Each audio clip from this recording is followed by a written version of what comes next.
masih diminta ekonomi masyarakatnya ngajukan modal. Hadir kembali ke hadapan Anda di Anjang Sana Wakil Rakyat, program kerjasama antara DPRD Kabupaten Bantul dan Jogja TV. Dan di Anjang Sana Wakil Rakyat kali ini seperti biasa saya akan berbincang dengan salah satu wakil rakyat kita. Kali ini saya akan bertemu dengan Bapak Suwandi, anggota Komisi A DPRD Kabupaten Bantul di masa resesnya. Kira-kira apa yang disampaikan kepada masyarakat di sini, juga apa aspirasi dari masyarakat? Kita ikuti bersama selengkapnya dalam Anjang Sana Wakil Rakyat. Nah, ngopo rasa sejak awal seperti itu? Buat ngeten. Jadi monggo ditulis nama pengusul, nomor telepon. Baik. Baik, nah ini lagi di masa reses ya Pak, di beberapa hari ini. Kalau kita tahu kan masa reses ini sebenarnya tetap bekerja di luar parlemen, tapi bertemu langsung dengan masyarakat, begitu kan. Di sini Bapak juga pasti banyak yang ingin disampaikan, ingin bertemu langsung, bercengkerama dengan mereka, beranjang sana, tapi juga sekaligus mendengarkan aspirasi mereka. Betul. Nah, ini apa nih Pak yang disampaikan dari wakil rakyat kita kepada masyarakatnya malam hari ini? Ya, insya Allah. Jadi begini, reses itu ambil data dari bawah, kemudian digodok di atas, dan kemudian dikembalikan ke bawah, dan kemudian kembali kita olah.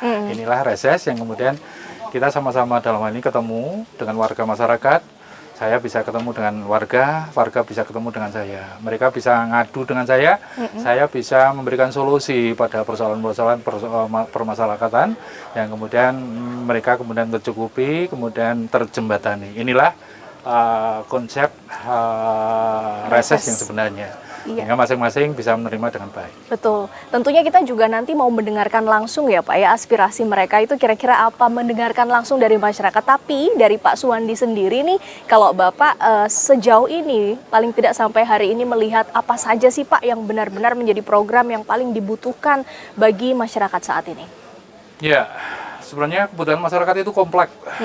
Dari fisik sampai kemudian pembelaan politik dan HAM. Masyarakat yang lebih banyak dalam hal ini adalah kepeduliannya mereka kepada pembangunan masyarakat.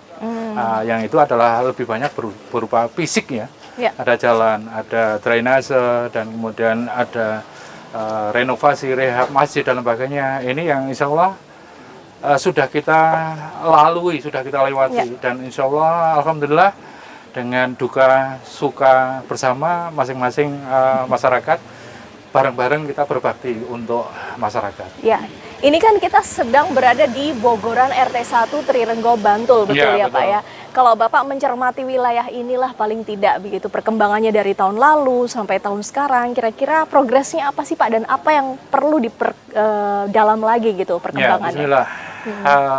Sedikitnya kita bisa membantu tempat ibadah, sudah kita lewati, tempat ngaji ilmu, sudah, tempat bersekolah, ada SD, ada TK, sudah.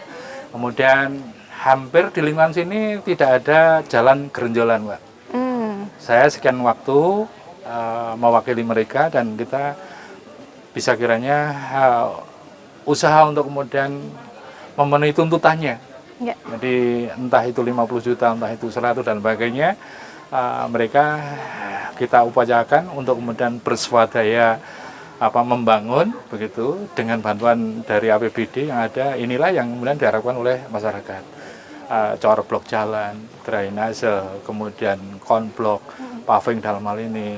Ini yang sifatnya umum ya, yang tidak yang spesifis itu kan bagaimana membangun sekolahan yang rusak, masjid yang kemudian perlu dibantu dan sebagainya. Ini spesifis. Ada yang sifatnya imaterial, yang itu pelatihan, banyak dialog, kemudian pelatihan sifatnya pegang kamera, kemudian digital. Ini sudah kita lakukan dengan Kominfo, termasuk juga dengan Disduk terkait dengan pendataan penduduk. Ini imaterial, yang bukan fisik. Ini kita lakukan, gitu. Atau olah memasak, kita pernah juga pelatihan memasak bersama PMK. Ini pernah kita lakukan.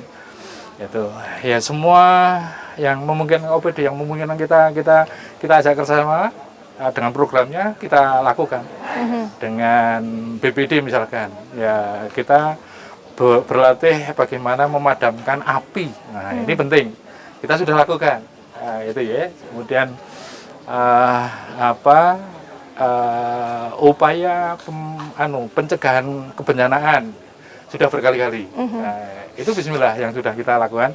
Dan malam hari ini dan istimewa sekali di reses saya ini kita akan membedah raperda yang mungkin agak awam ya, agak sulit. Pentingnya ini saya beredukasi. Oh seperti itu toh pembahasan raperda itu. Oh seperti itu toh proses raperda masuk ke DPRD itu. Dan kemudian dibahas, kemudian diputuskan. Oh seperti itu toh. Ini masyarakat biar melihat, biar mendengar, dan kemudian kita bahkan menghadirkan sosok tokoh yang langsung sebagai pembahasnya, langsung sebagai pengajunya. Nah, jadi malam hari ini akan kita hadirkan. Ada Pak Nugroho, ada Bu Anihaya, ada Pak Jati, yang mereka dalam ini nanti akan membedah raperda tentang penataan toko swalayan di Kabupaten Bantul. Yang sebenarnya raperdanya sudah punya, kita punya, cuman akan kita kelola dengan lebih memberikan kemudahan lagi terkait dengan online SS itu tadi, yang manakala investor harus diberikan kemudahan, itulah. Ya. Nanti akan saya berstatement tentang penataan toko swalayan bersama para narasumber. Ya, nanti kita akan ngobrol dengan narasumber tersebut juga ya Pak ya. Tapi kita juga ingin dengar dulu nih sebenarnya nanti di segmen selanjutnya bagaimana kemudian aspirasi masyarakat, begitu kan Pak? Sebelum kita melanjutkan diskusi dengan narasumber tadi, apa kira-kira yang menjadi aspirasi masyarakat di sini? Mereka juga pasti butuh didengar, mereka juga pasti punya suara. Nanti kita tanyakan ke mereka ya Pak ya. Di segmen selanjutnya tetap bersama kami pemirsa di Anjang Sana Wakil Rakyat.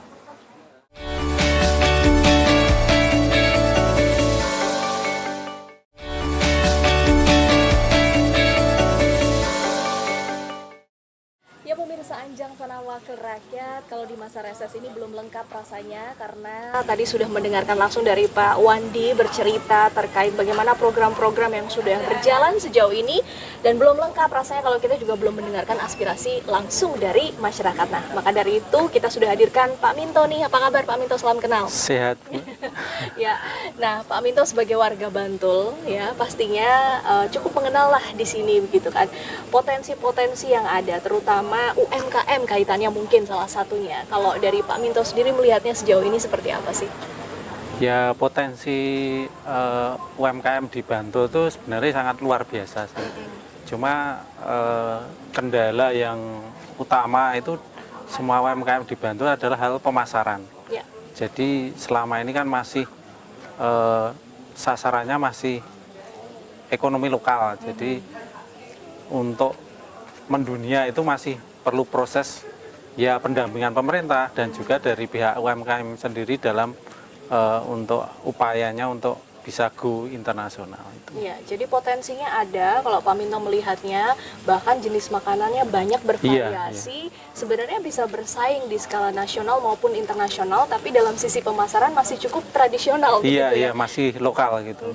Tapi lokal. Tadi disebutkan juga sama Pak Wandi sebenarnya terkait dengan apa ya, peningkatan kapasitas, pelatihan-pelatihan juga sudah ada. Tapi sejauh ini minatnya seperti apa nih dari masyarakat di sini?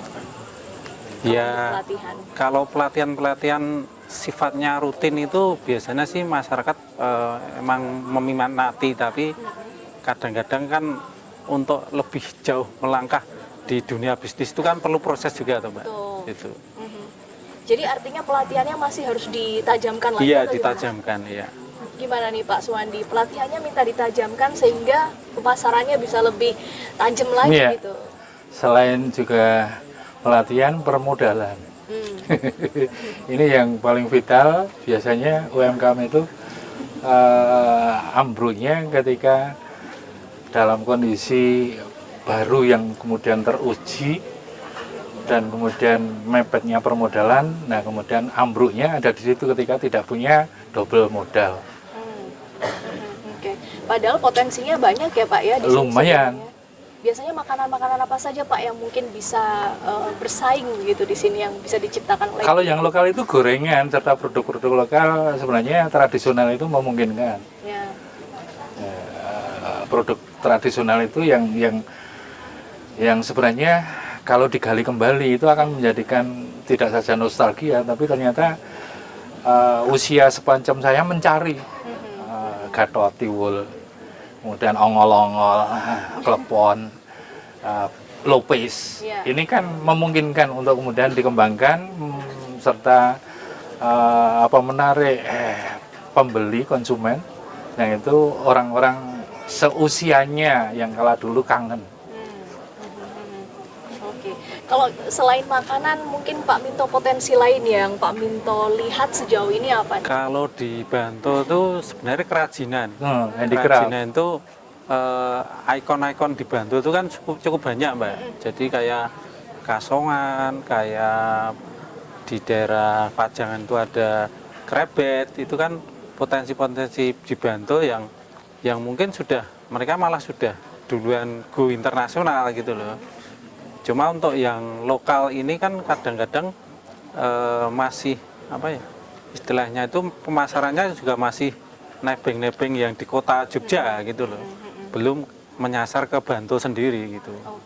Oke. Selain potensi Pak Minto, kalau melihat dengan fasilitas mungkin secara fisik yang juga sudah terlihat di sini, perkembangannya seperti apa? Apa nih masukan yang mungkin bisa diberikan kepada wakil rakyat kita? Mungkin pembangunan sekolah kan katanya sudah berjalan, sudah ada ya Pak, sudah meningkat, dan perbaikan jalan juga. Tapi kira-kira apa nih yang mungkin bisa disampaikan kepada wakil rakyat kita? Apalagi masukannya? Ya, kami berharapnya itu pemberian pelatihan itu lebih selektif dalam arti betul-betul ke mereka UMKM itu yang punya niat berkembang maju. Jadi istilahnya kadang orang-orang kepepet itu biasanya kita kan punya effort yang lebihan gitu loh. Bukan orang-orang UMKM yang sebenarnya cuma untuk usaha hiburan gitu loh. Itu mereka akan seperti itu aja gitu. Mungkin itu yang perlu nanti Bapak Diwan untuk mengawal, jadi lebih selektif dari memberikan ke betul-betul UMKM yang betul-betul emang niat maju gitu. Kenapa di sini kita banyak membahas terkait dengan UMKM Pak? Karena kan kita juga melihat potensi di Bantul ini memang cukup besar begitu kan. Tapi kita juga tidak bisa mengelak adanya perkembangan zaman ya Pak. Toko swalayan juga tentunya akan selalu berkembang juga. Nah, bagaimana kemudian kan rakyat kita masih bisa terinklusif dengan adanya perkembangan zaman. Nah, kalau Bapak melihat mereka ini masih bisa bersaing nggak sih Pak dengan adanya perkembangan zaman, tapi mereka masih tetap memegang etika yang ada begitu loh dalam berbisnis dan lain sebagainya. Dalam kondisi tertentu ketika pemerintah intervensi atau campur tangan dalam hal ini, masyarakat dan rakyat dalam hal ini memungkinkan untuk tetap tegak berdiri. Tapi kalau kemudian AB dalam hal ini pemerintah membiarkan mereka berjalan sendiri, tentu terbatas kekuatannya. Sehingga peran anggota dewan diperlukan terkait dengan pendampingan, perlindungan, kemudian pengayoman, sehingga manakala masyarakat dalam kondisi lemah atau diperlemah, kemudian anggota dewanlah yang kemudian berperan untuk kemudian menjadi backing atau pendampingnya. Satu contoh bargaining ketika terkait dengan persoalan toko swalayan, kalau dibiarkan kami tanpa membahas dan kemudian membiarkan begitu saja, artinya kita menelan tanpa gigi, utuh itu yang gelundung utuh betulan, tapi yang remuk itu adalah pedagang pribumi. Tapi kalau kemudian saya menolaknya, menolak toko swalayan seperti tersebut, untuk kemudian tidak kita bahas, bahkan nanti akan kita kembalikan lagi, misalkan seperti kemarin, saya akan dihujat oleh para pemodal. Ini yang kemudian konteks tujuan meningkatkan kesejahteraan dan kemudian meningkatkan PAD dalam hal ini. Orang ketemu, saya yang kemudian menjadi orang yang dipersalahkan. Salah bagi masyarakat, salah bagi pemerintah. Ini nggak berperan anggota dewan kalau seperti ini. Baik. Nah, saya pengen berperan menyetujui dengan catatan. Jadi aturan-aturannya jelas nanti ya, Iya. Pak ya. Oke. Iya. Nanti kita akan bahas di segmen selanjutnya ya, Pak Ya, ya, dengan boleh narasumber nanti juga. konkretnya. Tapi sangat senang bisa mendengar aspirasi dari salah satu masyarakat kita yang mana cukup cerdas aspirasinya. Bukan lagi menuntut hal-hal yang fisik, tapi lebih ke peningkatan kapasitas diri seperti pelatihan dan lain sebagainya. Mudah-mudahan ini menjadi pertanda bahwa masyarakat kita di Bantul akan semakin maju dan bisa Amin. bersaing begitu ya, Insyaallah. secara nasional dan internasional. Kita lanjutkan di segmen selanjutnya, tetap di Anjang Sana Wakil Rakyat.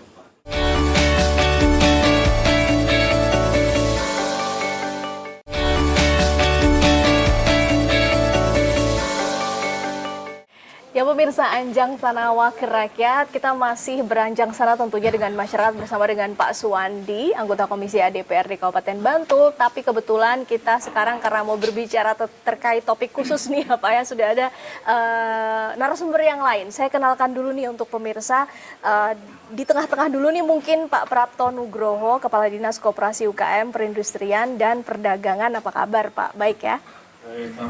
Pak, Waalaikumsalam. Dan Ibu Ani Hayah, Kepala Dinas Penanaman Modal dan Pelayanan Terpadu Satu Pintu DPMPTSP. Apa kabar Bu Ani? Alhamdulillah. Alhamdulillah.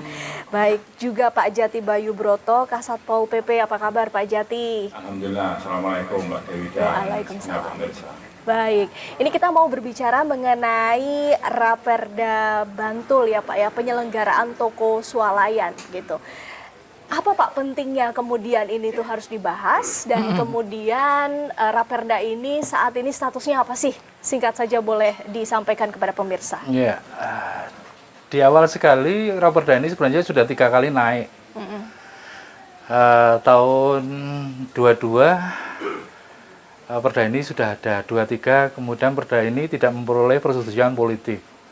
Kemudian saat saya menjadi ketua Bappeperda, Perda ini kami kembalikan untuk dikaji kembali kepada Bupati. Nah sekarang ini maju lagi, Perda ini kemudian berganti judul, yang kemudian saya harus membahasnya. Insya Allah penting bagi saya, satu poin, saya sebagai anggota Dewan, tidak mungkin kemudian sebagai orang Bantul saya menolaknya. Akan tetapi kami juga tidak kemudian serta-merta menerimanya. Menerima tanpa gigi, tanpa kita kunyah dan sebagainya, yang bodoh adalah masyarakat. Tapi ketika saya menolak, kemudian tidak menerima, serta tidak membahas dan mengembalikan kepada Bupati kembali, yang kena juga saya sendiri, PAD tidak meningkat, investor tidak masuk. Ini sama-sama ruginya saya. Sehingga praktis, saya menjadi orang tengah, saya harus backup, tapi saya harus memberikan screen, yang itu saya harus memberikan satu poin catatan-catatan yang harus mau tidak mau, kalau memungkinkan ya tidak perlu dibahas tapi diterima. Iya.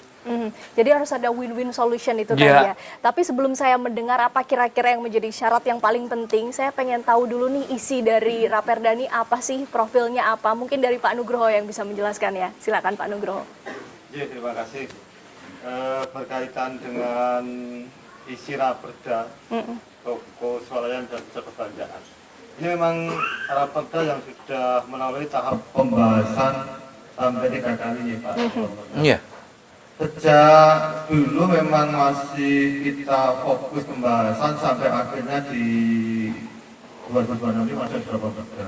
Yang jelas perda ini memang pemerintah daerah ingin menata bagaimana iklim bisnis di daerah itu bisa seimbang, masing-masing mempunyai kesempatan untuk berkembang dan tidak ada persaingan yang gontok-gontokan. Sehingga dalam perda ini diatur bagaimana usaha-usaha yang dibangun oleh masyarakat itu bisa berkembang dan saling bekerja sama. Sehingga di dalam materi Raperda diatur bagaimana mereka perizinannya, bagaimana mungkin jarak antar beberapa unit-unit usaha, lalu bagaimana jam bukanya. Terus yang juga penting adalah bagaimana usaha-usaha itu saling berkaitan, ada kemitraan. sehingga usaha-usaha yang mungkin modern bisa juga mengangkat usaha-usaha yang masih bersifat lokal dan tradisional, lalu termasuk bagaimana memanfaatkan tenaga kerja di daerah. Itu juga diatur dalam perda ini. Harapan memang tidak ada persaingan yang saling berhadapan, karena usaha di daerah memang seyogianya saling menguatkan untuk kepentingan bersama sehingga ekonomi dapat tumbuh. Sekitar itu raperdanya. Lalu di situ juga diatur di samping jarak, jam buka, lalu ada beberapa sanksi pengaturan apabila ada pelanggaran. Oke, dan ini ruang lingkupnya adalah toko swalayan ya Pak, termasuk minimarket dan lain sebagainya. Apa saja Pak, mungkin bisa dijelaskan? Ruang lingkupnya memang ada minimarket, ada hipermarket, ada pusat perbelanjaan, ada grosir. Tentu yang kaitan dengan jarak itu dengan pasar tradisional, baik itu pasar punya pemerintah maupun pasar desa. Oke, jadi itu acuan untuk jaraknya tadi ya Pak ya.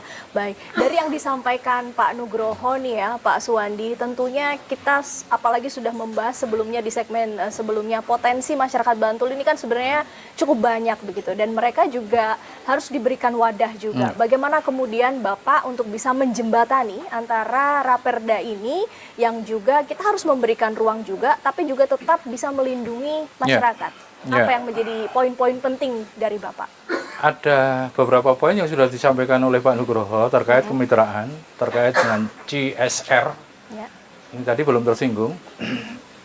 Jadi manakala nanti setiap toko swalayan memberikan ketersediaan CSR yang kemudian bisa untuk memberikan penguatan kepada pasar rakyat atau UMKM atau koperasi, ini memungkinkan, kita akan welcome.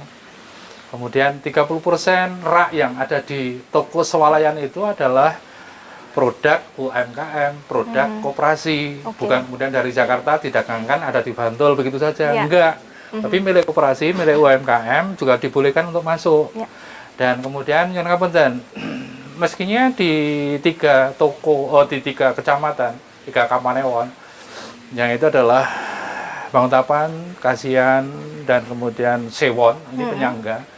Ini meskinya 3 kapanewon ini memberi kita berikan perlakuan ya beda dengan kapanewon lain yang karakteristiknya berbeda, sehingga memang mereka memungkinkan, tapi yang lain kan belum memungkinkan. Itu kemudian tenaga tadi sudah disampaikan oleh Pak Nugroho. Ya, tenaga jangan terlalu atau full dari luar Bantul. Kalau bisa ya Bantul.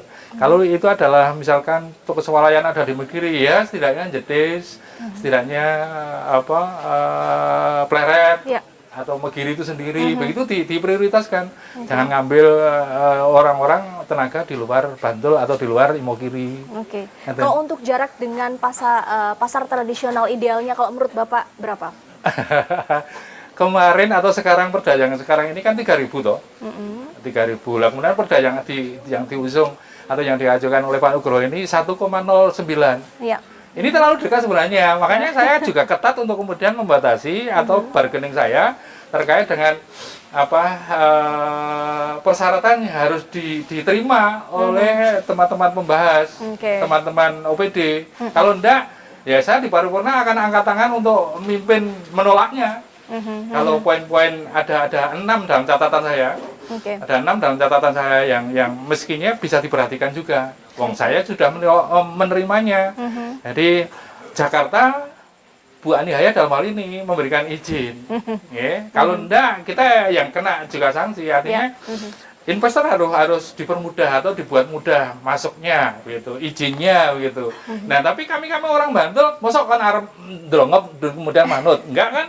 Kita juga punya harga, punya bargaining yang kemudian harus dituruti juga. Semuanya untuk Bantul, kesejahteraan untuk Bantul, PAD untuk Bantul, ketemunya begitu. Kalau enggak, ya bubar kan. Seperti kemarin kita kembalikan kan jadi nggak punya perda. Kalau nggak punya perda terkait dengan tujuan kesejahteraan untuk Bantul, PAD meningkat untuk bantu ora ketemu. Baik. Maka ini komprominya saya tidak menolak dengan catatan.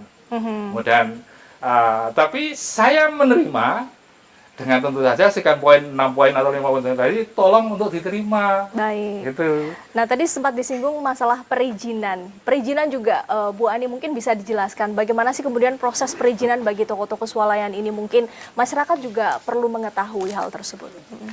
Terima kasih Mbak Dewi. Alhamdulillah di kesempatan yang membahagiakan ini saya bisa berbicara langsung dengan masyarakat.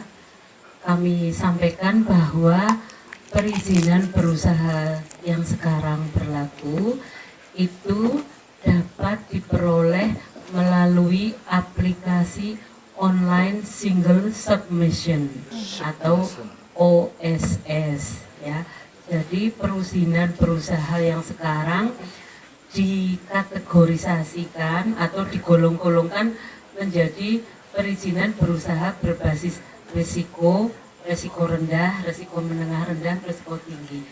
Jadi kalau yang kita bicarakan hari ini, toko swalayan itu golongan atau KBLI namanya ya, mudahnya golongan itu 4711 itu risiko rendah. Nah, kalau risiko rendah itu kita ngeklik di aplikasi itu terbit otomatis. Saya tidak tahu karena verifikasi langsung ke mesin pencatat atau mesin aplikasi, tanda tangannya ya menteri Pak gitu. Langsung. Nah, tugas daerah apa? Karena itu langsung tiba-tiba kok di antara BPN sampai ke rumah sakit ke barat berderet-deret banyak sekali. Saya sendiri kok sudah pada tumbuh seperti itu. Nah, tugas pemerintah daerah adalah pengawasannya. Ya.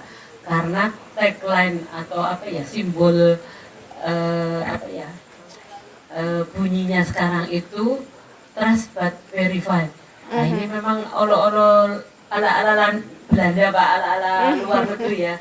Trust itu percaya apa yang disampaikan masyarakat melalui online itu datanya benar, but verify, tapi harus diavasi atau diverifikasi. Jadi setelah tumbuh baru kita datang, nah ini kok jaraknya kurang dan sebagainya. Nah, itu pentingnya OPD atau dinas-dinas itu bersatu padu untuk bersama-sama ini yang sesuai aturan atau belum.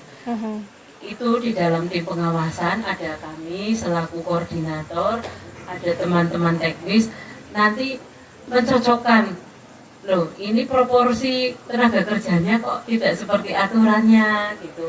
Kemudian kemitraannya mana, kegiatannya sudah bermitra dengan UMKM apa belum, terus sudah paring CSR, corporate social responsibility atau tanggung jawab sosial kanan kiri. Saya undang Mas Haji hadir saya. Kalau hari ini hadir dan sebagainya, nah itu kita besok nyatanya pada dan itu ada checklistnya, nanti keluar nilainya seperti itu Pak. Kalau gambarannya yang kita sering pengawasan seperti itu, memang dari pusatnya sudah begitu dipermudah. Dulu kan kalau ngurus izin dapat minta pengantar dari RT, duku, kelurah, terus ada fotonya. Sekarang nggak ada, gambarnya Garuda malah dari menteri. Menterinya yang mewakili apa? Ya aplikasi. Seperti kita pesan makanan di GoFood, pesannya apa? Keluar seperti itu. Baik. Nah, jadi memang kemudahan itu memberikan porsi pengawasan yang besar kepada daerah, dan bersama dengan legislatif juga kita, Bapak mengawasi saya mengawasi yang di lapangan seperti itu. Baik, karena memang kalau kita bicara mengenai toko swalayan, UMKM, kita sebetulnya tidak hanya berbicara mengenai ekonomi atau kesejahteraan. Ada aspek-aspek lain di sana yang memang perlu diperhatikan, salah satunya adalah keamanan. Itulah kenapa ada Pak Kasat Satpol PP juga di sini. Saya juga pengen mendengar nih, mungkin masyarakat juga pengen tahu kalau dari Satpol PP ini fungsi pengawasannya tuh di apa saja sih Pak begitu? Ya, jadi tugas pokok Satpol PP ini menegakkan peraturan daerah, khususnya pasal-pasal yang mengatur sanksi pidana. Ya. Nah, perda yang saat ini berlaku, itu yang diatur sanksi pidana itu hanya pelanggaran jam operasional. Tetapi mengenai pelanggaran jarak, perizinan, dan lain sebagainya, itu tidak diatur di dalam sanksi pidana, sehingga kami tidak bisa menegakkan, ya, tidak diatur. Kami banyak dikomplain, kenapa kok banyak toko-toko swalayan baru, jaraknya tidak ada 3.000 meter, tetapi bisa berdiri. Itu karena kami tidak bisa menegakkan karena tidak diatur. Nah, di dalam raperda ini kita usulkan, ada beberapa yang nanti bisa kita tegakkan. Satu, pelanggaran yang berkaitan dengan jarak. Yang kedua, pelanggaran yang berkaitan dengan perizinan. Yang ketiga, pelanggaran kalau nanti toko swalayan tidak menyediakan sarana prasarana parkir, kebersihan, toilet, keamanan. Yang selanjutnya juga berkaitan dengan ketentuan yang mengatur mengenai kemitraan. Kalau tidak ada kemitraan itu bisa kita berikan sanksi. Yang terakhir berkaitan dengan masalah tenaga kerja. 50% itu harus tenaganya ganggu panggung. Nah, pelanggaran-pelanggaran yang saya sebutkan tadi, kami bisa menegakkan sanksi pidana dengan ancaman hukumannya di kategori 2 itu maksimal 10 juta rupiah. Nah, kalau kita sudah berikan pidana dengan membayar denda 10 juta, bukan berarti kemudian legal.